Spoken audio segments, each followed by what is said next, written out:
Yang pertama konsekuensionalis atau teleologis. Yang kedua prinsip hedonis.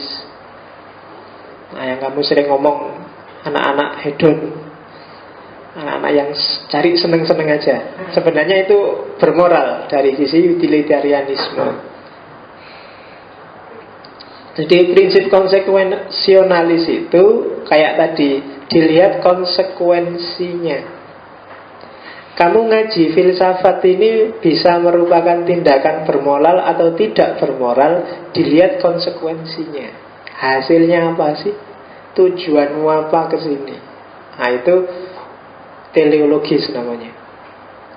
Mau nyari ilmu, mau ngerti filsafat, daripada nganggur nyari teh gratis, nyari apa monggo, itu tujuannya apa dulu. Nanti tujuan itu akan menentukan apakah tindakanmu bermoral atau tidak. Kamu SMS temenmu lawan jenis jam 12 malam, itu tujuannya apa dulu? Mau ganggu? Mau apa biasanya? Kamu SMS malam-malam biasanya yang kamu SMS-in apa?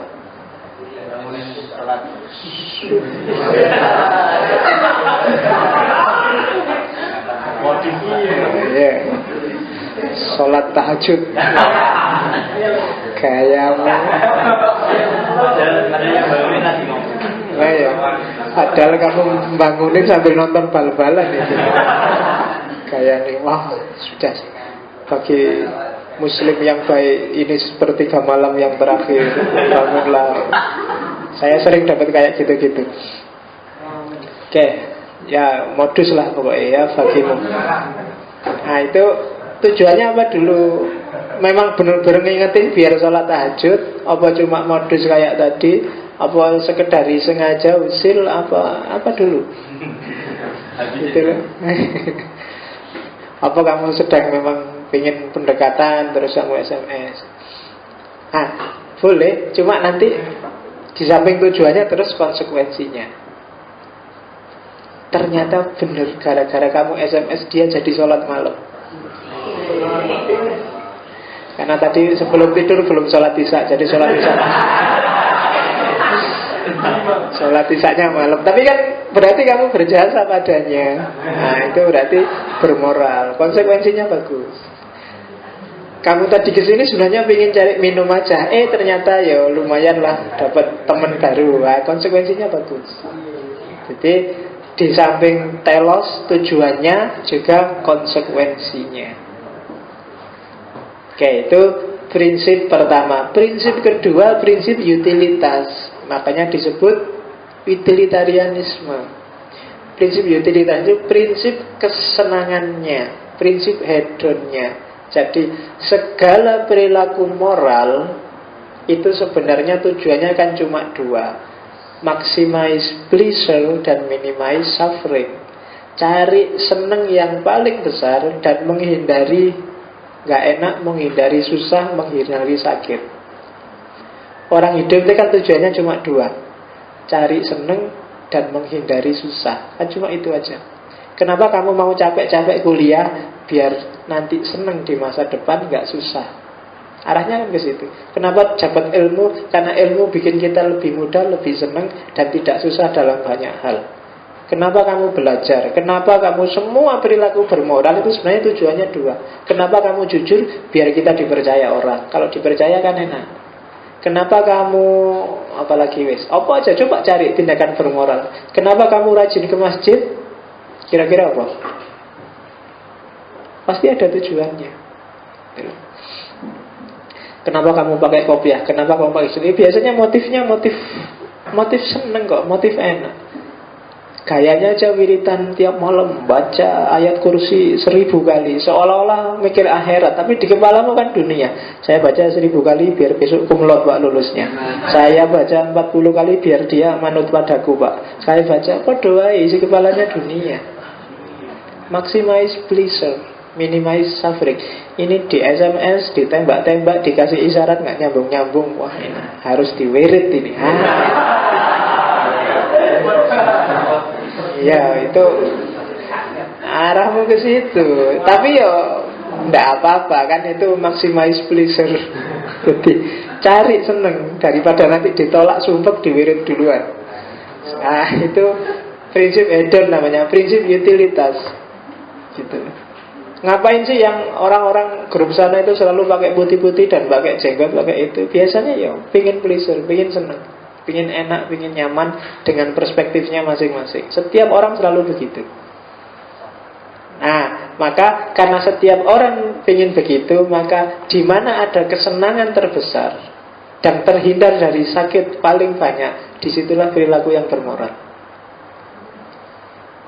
Itu prinsip hedonis. Itu Jeremy Bentham. Pokoknya kalau kamu percaya jujur pada dirimu, pasti ketemunya ini. Perilaku bermoral apapun, kamu bantu tetanggamu, ikhlas kok. Tapi dicek, dengan bisa bantu kan kamu nyaman, seneng ya bisa bantu orang. Kan lagi-lagi yang kamu kejar seneng. Daripada dibantu kan mending tangan di atas, kamu merasa enjoy sekali, nyaman. Bantu ditolak itu kan gak enaknya luar biasa. Kamu nggak punya uang ya, tadi saya ngerti duitmu habis nih, uang 50.000. Nggak usah, saya nggak butuh. Kan kamu jengkel mangkel, kurang ajar. Kuayamu itu mesti. Jadi nggak enak. Kenapa kamu bantu ternyata juga nyari pleasure? Sholat, naik haji, zakat, puasa itu kan ada tujuan-tujuan pleasure. Kamu nyaman. Buktinya ketika kamu yang rajin sholat tiba-tiba meninggalkan sholat, kan gelisahmu luar biasa. Meskipun kamu sendiri tahu jadi sholatmu ya sakarepe dhewe, mbuh diterima bunda. Ya kan? Kamu sholat kan kadang-kadang yes, pokoknya sholat aja kayak biasa, ritual. Cepet-cepetan. Asal tugas beres selesai. Allahu Akbar. Bismillahirrahmanirrahim. Allahu Akbar. Kan mesti gitu. Yang penting lega kalau sudah sholat selesai, kan gitu. Cuma ingin nyari pleasure aja, nyari nyaman. Sholat dengan kualitas kayak gitu aja, kalau kamu ketinggalan sholat, lupa nggak sholat, aduh belum sholat ini gimana ya. Padahal malaikatnya halah sholat kayak gitu.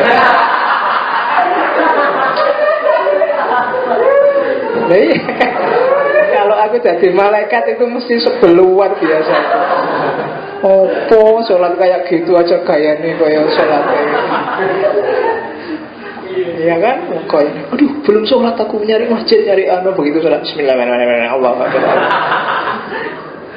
Iya. Tujuannya ya, itu pengalaman bersama, nggak apa-apa. Ya, jadi ternyata kan sebenarnya kamu cuma nyari seeking pleasure, nyari seneng aja. Kalau sudah selesai nyaman, kalau belum kan sumpah, kan gitu aja. Oke, itu tidak enaknya jadi orang pinter. Karena orang pinter itu sholatnya, saya bilang semakin orang pinter sholatnya semakin cepat. Karena kamu ngerti titik-titik di mana ini harus diloncati. Kan selalu gitu. Dulu waktu kamu nggak pinter, ketinggalan, belum tahiyat awal, alah diulang kan gitu. Sekarang gampang, ada sujud sahwi. Ya kan? Oke, kan lupa mau takbir, Allahu Akbar. Terus kalau dulu awal belajar langsung baca doa iftitah. Tapi begitu pinter, oh iftitah itu sunnah toh. Iya, nggak usah dibaca. Oh sunnah aja kok, kan gitu. Begitu ngerti surat itu sunnah juga, nggak usah dibaca. Jadi begitu takbir, bismillahirrahmanirrahim, Fatihah, terus sujud, terus dibaca 3 kali. Waktu belajar dibaca 3 kali, sekarang oh 3 kali itu sunnah toh. Ini sekali aja cukup. Selalu gitu. Begitu semakin pinter semakin cepet. Karena memang prinsipnya apa? Cepet itu kan enak. Kamu karena apa? Cari pleasure, cari senang. Di mana kesenangan terbesar, disitulah perilaku yang sebenarnya masuk akal dan moral, katanya Bentham. Di mana semakin kamu menghindari nggak enak, itu sebenarnya nggak apa-apa, wong itu natural kok manusia, katanya Bentham. Jadi nggak usah gelisah, aku kok kayak gini ya, nggak apa-apa, masih manusia. Secara natural memang orang nyari seneng dan menghindari rasa sakit. Oke. Nah ini yang unik dari Bentham. Bentham punya kalkulus kesenangan, hedonic kalkulus. Nah ini kalau kamu ingin mengukur mana di antara banyak perilaku yang paling bermoral. Jadi malam ini antara ngaji filsafat, opo apel, opo nongkrong di mall, opo ini semuanya menyenangkan ini. Ngaji filsafat lumayan dapat teh, dapat minuman, di sini bisa kongko, banyak temen. Kalau apel lumayan, karena kalau nggak malam minggu kan agak sepi. Terus kalau nongkrong di mall ya ini sama-sama enak tiga-tiganya. Terus dipilih yang paling enak yang mana? Ukurannya 1, 2, 3, 4, 5, 6, 7 itu. Dinilai, diskor. Kalau dibentang pakai angka. Terserah kamu mau 1 sampai 100 atau 1 sampai 10 apa ABCD, semonggo. Yang dinilai apanya? Yang pertama intensitasnya. Jadi intensitas itu pilihlah mana yang enak, mana yang lebih enak. Enak nek basane wong Jawa Timur. Mana yang enak epol. Itu intensitas. Jadi tiga-tiganya sama-sama enak, tapi mana yang enak saja, mana yang enak, mana yang enak epol wis pokoknya. Nah, itu intensitas namanya. Kalau ngaji cuma enak saja. Kalau nongkrong di mall enak dok. Tapi begitu apel mojok berdua itu koyo ndek pacar wae. Oke. Jadi itu namanya intensitas. Jadi belajar itu enak, nonton TV itu enak, main game itu enak, nongkrong main gitar juga enak. Nah, dari 4 ini coba kamu ranking. Belajar enak sih, cuma enaknya cuma biasalah. Kalau nongkrong main gitar lumayan, kira-kira kalau nilai ya 7 lah. Main game asik juga 8 lah. Kemudian nah gitu loh, dinilai kalkulus. Itu aspek pertama. Kalau aspek pertama ya ternyata sama aja ya, bisa kamu nilai durasinya. Durasi itu lamanya. Main gitar enak, main game enak, Facebookan enak. Ini podo, enaknya mana yang lebih enak? Gak ada pak, ini sama tiga-tiganya. Cek durasinya. Kira-kira main gitar enaknya berapa lama? Kemudian main game enaknya berapa lama? Facebookan enaknya berapa lama? Mana yang durasinya lebih panjang? Itu yang kamu pilih, berarti lebih bermoral secara utilitarian. Jadi yang lebih panjang. Yang ketiga kepastiannya. Kepastiannya kalau dua-duanya kok sama, intensitasnya sama, durasinya sama, kamu cek yang enaknya sejati, bukan enak-enakan sekedar tempelan. Benar-benar enak lah pokoknya, pasti. Jadi kamu nongkrong di mall enak sih pak, tapi yo gimana ya, enaknya itu kayak alah semua pak, misalnya gitu loh. Kalau dibandingkan dengan ngaji, ya mungkin lebih enak pak, karena kalau di mall cuma nonton, di sini dapat sesuatu. Lahir batin pak, lahirnya dapat teh, batinnya dapat teman. Ilmunya kadang-kadang misalnya, jadi agak lumayan sedih lah pak, kepastiannya agak lumayan. Kalau sama enaknya apel, itu enaknya pasti pak. Jadi kalau ngaji itu masih iya masih enggak, bisa dapat ilmu bahasa enggak. Tapi kalau pacaran itu dijamin pak, enggak pernah saya pacaran kok enggak enak itu, mesti enak. Itu berarti pasti. Yang lain masih ragu-ragu gimana ya, yang ini pasti. Di antara yang abu-abu, kamu pilih yang pasti.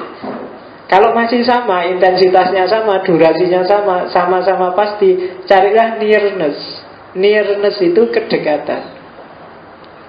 Kedekatan itu enaknya itu kamu terlibat beneran. Kalau di mall, misalnya kamu lihat orang belanja, lihat cewek cantik, itu kan berjarak enaknya. Jadi nyaman, tapi bukan kamu sih ya, kamu cuma lihat aja kok.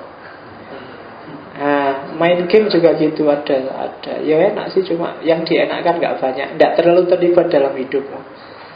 Beda sama apel tadi, pacaran. Itu kan kamu enak dan terlibat, dan gak cuma melihat dari jauh, itu sudah tembak langsung. Itu kedekatan, namanya nearness. Bukan sekedar membayangkan, bukan sekedar tapi terlibat langsung. Kan ada enak yang cuma membayangkan, ada enak yang melihat orang lain senang, kamu ikut senang. Itu kan ada enak jenis itu. Tapi kalau ada dua enak, satu lihat orang senang dengan yang kamu senang sendiri, pilihlah yang kamu senang sendiri, karena mesti lebih dekat. Temenmu senang dengan adikmu senang, kamu ikut senang. Teman senang ikut senang, adikmu senang ikut senang. Tapi kamu lebih prefer ke adikmu yang senang karena adikmu lebih dekat. Jenis-jenis kayak gini yang harus kamu pilih ketika intensitas sama, durasi sama, sama-sama pasti. Kamu cari yang lebih dekat. Kalau sama-sama dekat, cari manfaatnya. Mana yang lebih bermanfaat? Kalau sama-sama bermanfaat, cari kemurniannya. Mana yang sejati? Sejati itu biasanya ya asli, bukan palsu. Kan banyak kenikmatan yang palsu. Ya kamu ngerti sendiri lah. Narkoba, apalah itu kan banyak kenikmatan yang palsu. Kalau kamu di kamar mandi menghabisin sabun, itu juga kenikmatan palsu. Tidak asli, jadi nggak sejati. Tidak murni. Ya. Jadi, loh, aku kan pengamat. Ya, jangan salah. Dunia akademik itu kan jadi peneliti tadi apa-apa Jadi cari, jangan mau yang palsu, cari yang asli, tapi yang halal loh ya. Jangan yang aneh-aneh. Cari yang pure. Ya banyak kenikmatan semua. Cari yang asli. Dan yang terakhir keluasan. Kalau keluasan itu kuantitasnya, besar dan kecil. Enaknya luar biasa dan enaknya keluasan. Kalau intensitas itu kedalaman, kalau ekstensitas itu keluasan. Yang satu kualitatif, yang satu kuantitatif. Jadi cek itu semua, kemudian skor lah. Bisa runtutan dari atas ke bawah kayak tadi, bisa juga kamu hitung semua sekaligus. Sopo ngerti aja terus ditotal. Kalau yang ini intensitasnya nilainya 6, durasinya 7, kepastiannya 4, kedekatannya 3, kemanfaatannya 8, keluasannya 10. Kalau tindakan ini, terus kamu total. Mana yang skornya lebih tinggi, itulah yang lebih memberi kenikmatan terbanyak, dan itulah moral. Itu, ini namanya kalkulus hedonis. Oke ya. Ya pasti ada kritik, ada banyak kritik terhadap Bentham. Yang namanya senang atau tidak senang itu sifatnya subjektif, tidak bisa diukur pakai angka. Mana yang nilainya lebih tinggi, itu tak kasih contoh yang mirip-mirip. Memberi minuman dingin waktu sumuk atau memberi minuman panas waktu dingin. Kira-kira mana yang lebih bermoral? Itu kan bodoh kelasnya. Mana yang nilainya lebih tinggi? Membantu temanmu yang kehabisan uang apa membantu temanmu yang opname masuk rumah sakit? Oh, itu ngukurnya susah itu. Mana yang nilainya lebih tinggi? Menghibur temanmu yang baru patah hati apa menghibur temanmu yang baru saja ditinggal Pak D-nya meninggal misalnya? Itu kan ngukurnya susah. Ya lebih bermoral menghibur yang Pak D-nya meninggal, Pak. Siapa? Nggak mesti. Pak D meninggal nggak terlalu bermasalah bagi kamu, tapi ditinggal pacar itu eksistensial itu. Iya kan? Kamu kan ditinggal pacar kan gitu. Duniaku gelap kiri kanan kan mesti gitu. Jadi mungkin lebih mulia menghibur pacar. Tapi bagi, ya enggak lah Pak, pacar itu kan orang lain, bisa cari lagi. Kalau Pak D nggak bisa dicari. Loh kan susah loh menskornya. Urusan mana lebih penting, mana lebih enak, itu susah. Kayak tadi, mana lebih enak, main gitar apa main game? Itu kan nggak gampang itu. Kalau main gitarnya belum ahli, ya lebih enak main game. Ya kan? Loh, kalau kamu nggak ahli main gitar itu siksaan batin. Tiap hari dimarahi temenmu main gitar, daripada main nggak usah main kan itu. Siksaan batin itu bagi yang nggak bisa. Main game juga gitu, kamu ahli apa enggak ya tergantung. Main game kok kalah terus kan kamu kurus itu. Mana mikir nggak bisa menang, penasaran main lagi, penasaran dan kalah terus lu ya. Tadi katanya enak malah sumpah. Cara menilainya juga susah. Jadi tidak bisa. Kemudian Bentham ini makanya dia disebut big filosofi, filsafat kayak babi. Babi itu kan hidupnya seneng-seneng terus, kecuali ketemu orang Islam. Iya. Orang Islam itu kan nggak salah apa-apa juga dimarah-marahin babi itu kan. Sama orang Jawa. Orang Jawa itu kan kalau babi tidak ikut-ikut, kalau ada orang salah mesti kamu marah-marahin pakai istilah, iya, anjing sama babi itu kan. Itu kan makhluk yang paling malang karena dia tidak ikut apa-apa, tapi selalu kalau ada urusan sumpek sama ruwet dia jadi kambing hitamnya. Iya. Padahal yang salah kamu, yang dicaci kan anjingnya. Wah, mesti gitu. Dasar. Nah itu. Ya kan, yang tersinggung kok malah kamu. Menurut saya jangan-jangan anjingnya lebih tersinggung. Nah, yuk, dia disamain terus sama yang jahat-jahat, yang kurang ajar, yang bajingan-bajingan, disamain terus sama anjing dan sama babi. Jangan-jangan dia tersinggung kalau kasihan.